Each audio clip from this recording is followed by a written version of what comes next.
Bonjour à tous pour la première édition de l'image du jour pour le Cabanavirus. Donc aujourd'hui on va voir la plante qui est à l'écran, c'est le plantain. Il existe deux espèces de plantain, le grand plantain, celle que l'on a devant nous, ou le plantain lancéolé, qui ressemble très fortement. Donc le grand plantain il sert à plusieurs choses. On peut d'abord juste le manger comme de la salade, avec les petites feuilles qui sont juste ici, les toutes jeunes pousses. Et l'utilisation la plus connue qu'on lui donne, c'est contre les orties. Parce que les orties, on sait, elles nous piquent, et ça fait des boutons, ça fait des irritations. Alors nous, on utilise le plantain contre ça. Le plantain, on le reconnaît facilement, avec ses grandes feuilles, juste ici. Et donc, on peut voir derrière la feuille qu'il y a des grandes nervures.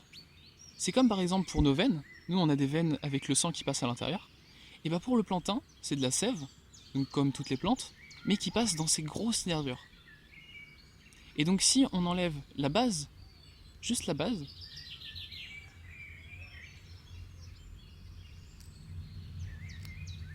eh bien on peut arriver à voir, voilà c'est ça. Et donc là on voit exactement là où passe la sève. Donc il faut éviter de le faire vraiment beaucoup, ce que je viens de faire, parce que ça détruit la plante. Mais là c'est juste pour vous montrer. Et donc contre les orties, on s'en sert en faisant une sorte de cataplasme. Donc on prend la feuille, on la froisse vraiment fort, vraiment fort, jusqu'à ce qu'il y ait une sorte de liquide qui s'en sort. C'est le suc. Hop. Donc on essaie vraiment d'appuyer vraiment fort. Et donc là, quand on voit qu'il y a du liquide qui commence à sortir, c'est que ça commence à être bon. Et donc par exemple, si j'ai des boutons d'ortie juste ici, et ben on applique simplement la feuille dessus. Et au bout de quelques minutes, ça va enlever, ça va atténuer tout d'abord, puis enlever les boutons d'ortie. Et donc on peut faire aussi un pansement autour, ça permet de garder plus longtemps la feuille, et on peut le faire avec une ou deux feuilles, parce que comme ça devient plus efficace.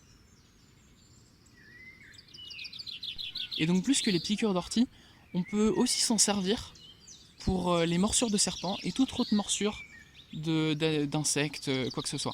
Et donc c'est pour ça qu'il faut éviter de frotter dessus, parce que pour les orties ça va, mais déjà ça irrite la peau, et puis ça peut aussi répandre le venin. Si jamais on est piqué à un endroit, ça peut répandre le venin sur le reste si on essaie de frotter.